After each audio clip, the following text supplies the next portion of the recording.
क्या करेंगे, आज हम लोग देखेंगे कि किसी पदार्थ में भौतिक परिवर्तन तथा रासायनिक परिवर्तन कैसे होता है। देखना आप लोगों को। Yes ma'am.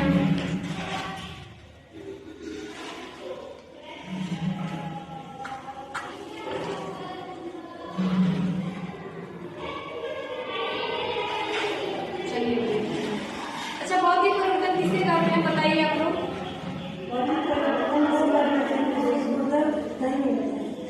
गुणधर्म में कोई परिवर्तन नहीं होता है। क्या होता है? कोई परिवर्तन नहीं होता है।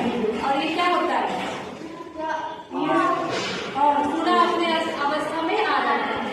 ठीक है, भौतिक परिवर्तन क्या है? भौतिक परिवर्तन वे परिवर्तन है जिसके गुणधर्म में कोई परिवर्तन नहीं होता है और ये क्या होता है? पुनः अपने अवस्था में आ जाता है और ये अस्थायी होता है। ठीक है, मान लीजिए ये पेज है। क्या है? पेज है, तो इसको हम ऐसे मोड़ दिए। ठीक है, मोड़ दिए और पुनः इसको खोले हम, तो ये क्या हुआ? क्या हुआ? अपने अवस्था में आ गया ना। Yes ma'am. किसका उदाहरण है ये?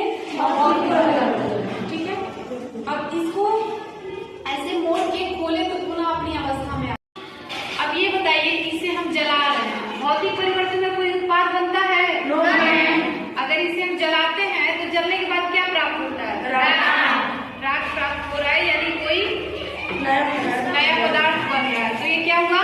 रासायनिक परिवर्तन, केमिकल चल रही है। ठीक है, अब चलिए एक और चीज देखते हैं। अब ये मोमबत्ती में दोनों परिवर्तन होता है। कैसे?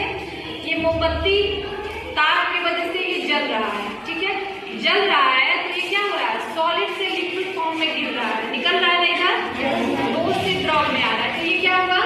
ये भौतिक परिवर्तन है। क्या हुआ? भौतिक परिवर्तन। अगर ये मोमबत्ती हाइड्रोकार्बन का बना है, ठीक है, तो ये मोमबत्ती अगर जल रहा है, वायु से क्या ले रहा है? ऑक्सीजन ले रहा है और जल रहा है, तो क्या बना रहा है? Carbon dioxide. कार्बन डाइऑक्साइड का उत्पादन कर रहा है। किसका उत्पादन कर रहा है? Carbon dioxide. ये किस चीज का उदाहरण है?